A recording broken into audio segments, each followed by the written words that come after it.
En tant que président d'un pays fier et bien connu pour sa convivialité et son cousinage à plaisanterie, j'aurais aimé pouvoir promettre à tous nos amis et à notre peuple zéro dérapage, zéro représailles, zéro exaction. Hélas, chacun sait ce que c'est que la guerre, même si jusqu'à présent, le comportement de nos troupes dans la présente campagne est quasi exemplaire. Ce que je puis dire par contre, c'est que ceux qui transgresseront les règles de la guerre et le respect des droits humains agissent à leur seul compte et que nous serons intransigeants envers eux, car c'est l'honneur et la dignité de l'armée et de la nation qu'ils ternissent. Notre credo, c'est d'accélérer et non de compromettre la réconciliation nationale, celle des communautés du Nord, celle des forces du Sud et celle de toute la nation malienne. Nous le concevons comme un devoir historique et il n'y aura aucune complaisance. Que tous ceux et toutes celles qui ont le Mali à cœur viennent. Nous leur tendons la main.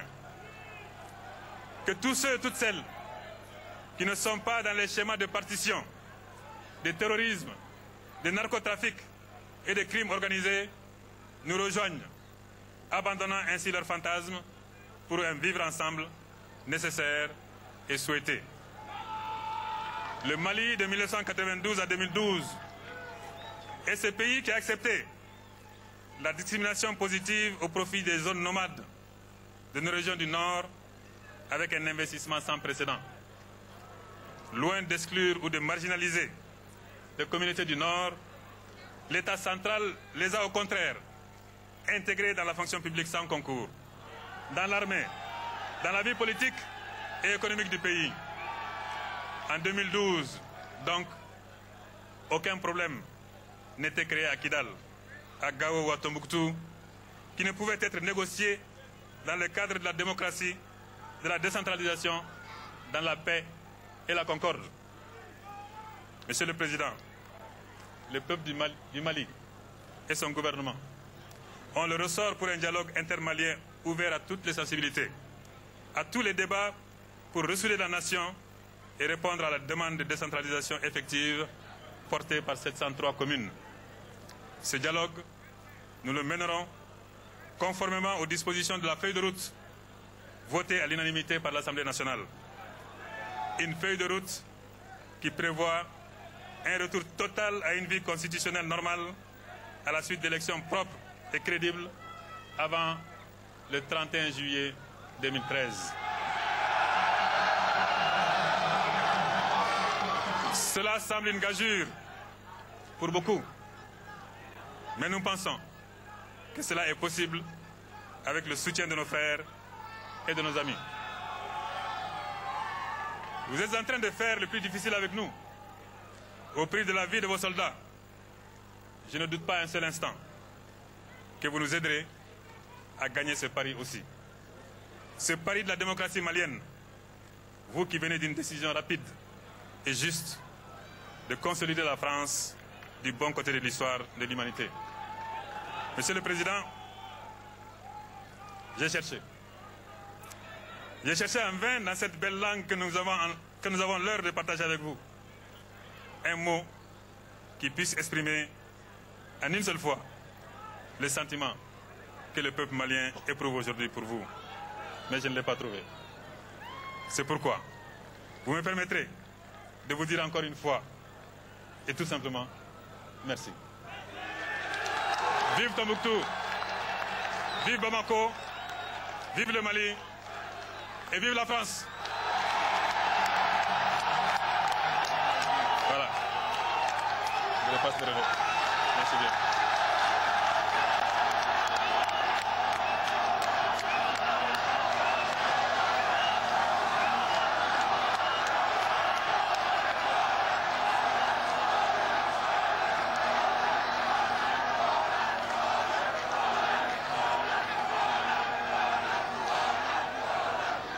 Monsieur le Président du Mali,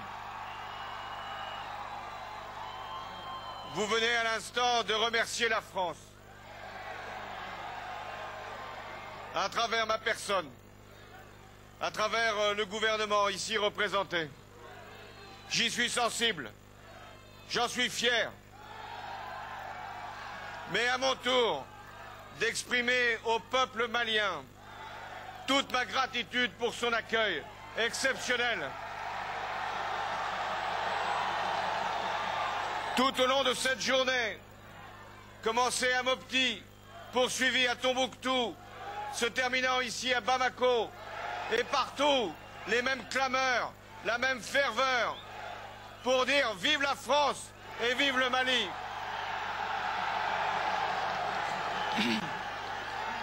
Oui, c'est vrai, j'ai pris une décision grave. Le 10 janvier, d'engager les soldats français avec les soldats maliens.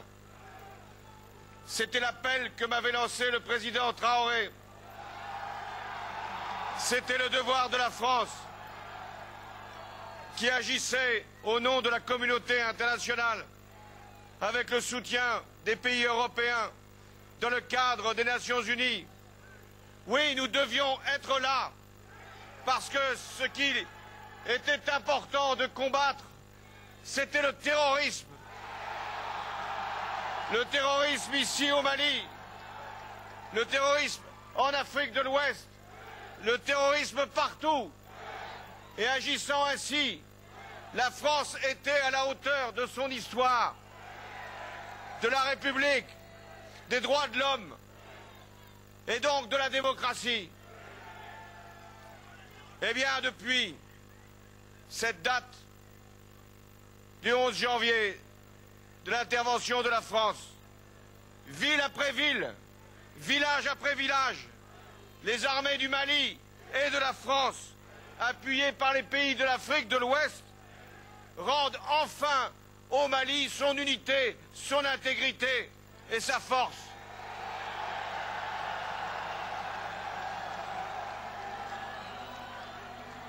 Oui, le terrorisme a été repoussé, il a été chassé, mais il n'a pas encore été vaincu. Je veux saluer devant vous le sacrifice des soldats maliens. Et je pense aussi au commandant Damien Boiteux, mort pour la liberté, et dont je m'honore de dire que ici, beaucoup de parents maliens ont appelé leur enfant Damien en souvenir du sacrifice qui fut le sien. La France est à vos côtés, non pas pour servir je ne sais quel intérêt, nous n'en avons aucun, non pas pour protéger telle ou telle faction, ou pour telle ou telle partie du Mali, non, nous sommes à vos côtés, pour le Mali tout entier, et pour l'Afrique de l'Ouest. Nous nous battons ici pour que le Mali vive en paix et en démocratie. Et vous avez donné la meilleure des images aujourd'hui, avec votre chaleur, avec votre ferveur, mais aussi avec votre douleur pendant tous ces mois où le fanatisme a sévi dans le nord du Mali. Nous nous battons en fraternité, Maliens, Français, Africains, parce que moi je n'oublie pas que lorsque la France a été elle-même attaquée, lorsqu'elle cherchait des soutiens, des alliés, lorsqu'elle était menacée pour son unité territoriale, qui est venu alors? C'est l'Afrique, c'est le Mali. Merci, merci au Mali. Nous payons aujourd'hui notre dette à votre égard. Mais je vous l'ai dit, le combat n'est pas terminé. Les groupes terroristes sont affaiblis. Ils ont subi de lourdes pertes, mais ils n'ont pas disparu. Alors qu'avons-nous à faire? Continuer, poursuivre. Et la France restera avec vous le temps qu'il faudra, c'est-à-dire le temps que les Africains eux-mêmes prendront à travers la MISMA pour nous suppléer, pour nous remplacer. Mais jusque-là, nous serons à vos côtés, jusqu'au bout, jusqu'au Nord-Mali. Mais je vous l'avoue aussi, parce que c'est le respect que je vous dois, la France n'a pas vocation à rester ici au Mali. Parce que ce sont les Maliens eux-mêmes, les Africains, qui assureront la sécurité, l'indépendance, la souveraineté. C'est ainsi que je conçois les relations entre la France et l'Afrique, le respect, la démocratie, la transparence. C'est vous, maintenant, qui allez porter votre destin. Je m'exprime ici devant le monument de l'indépendance. C'est pour rendre hommage à votre histoire, mais aussi pour vous dire que votre pays va connaître une nouvelle indépendance, qui ne sera plus cette fois la victoire sur le système colonial, mais la victoire sur le terrorisme et sur l'intolérance et sur le fanatisme. Voilà votre indépendance.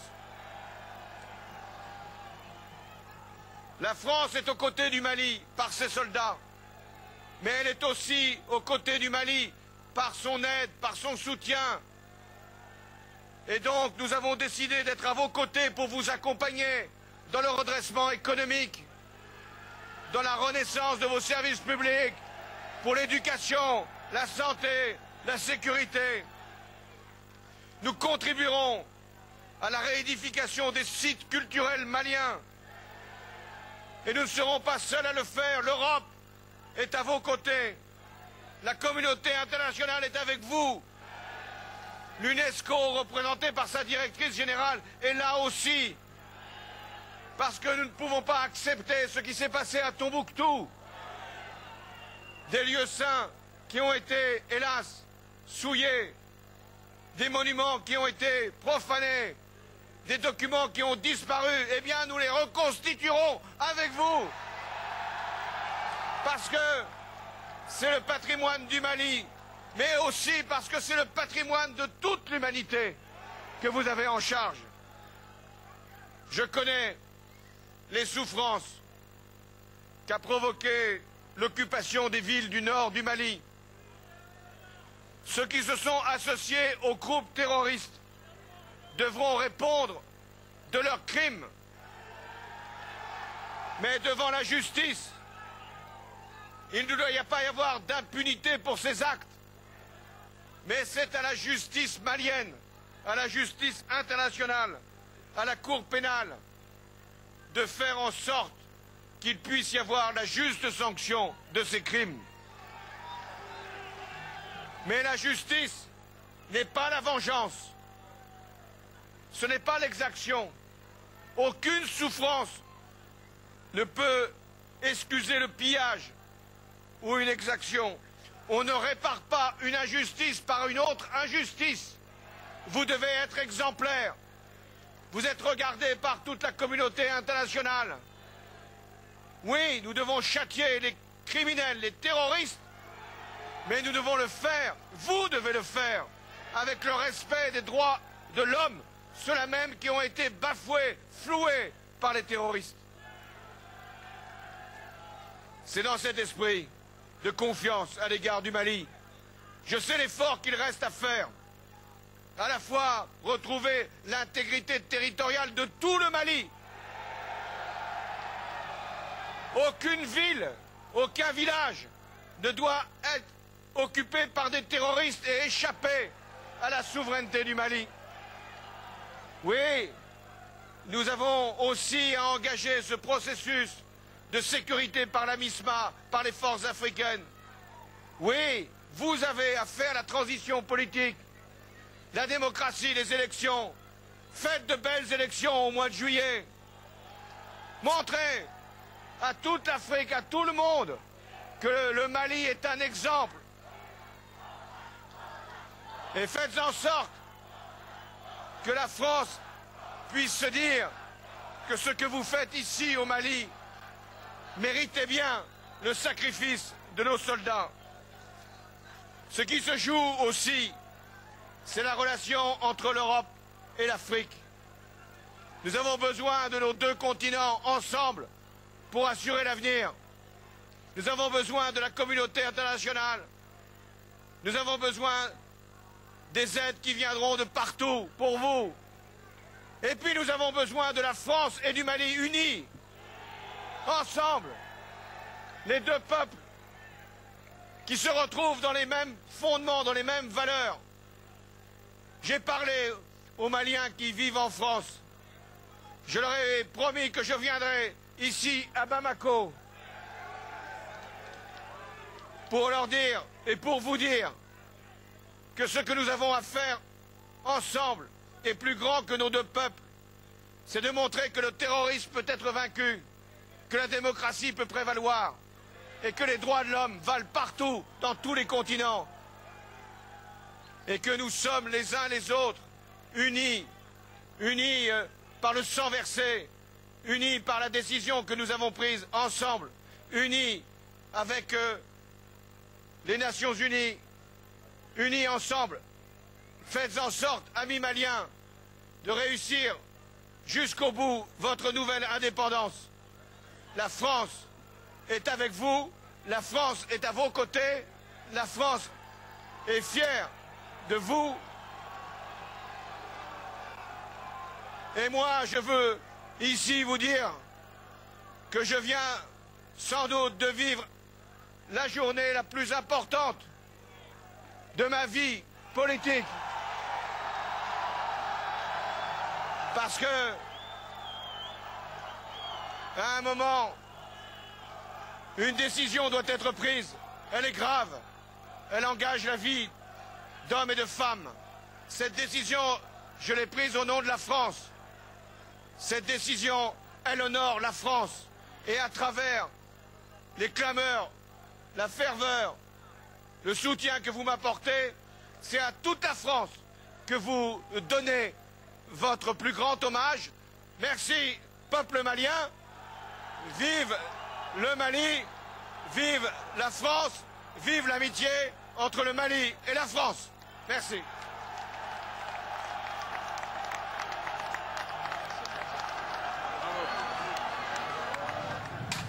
Voilà, François Hollande acclamé à Bamako par des centaines de personnes venues écouter l'allocution du chef de l'État français. Un peu plus tôt, c'était le président malien de transition, Diakounda Traoré, qui s'exprimait. François Hollande qui vient tout juste de déclarer « Je viens de vivre la journée la plus importante de ma vie ».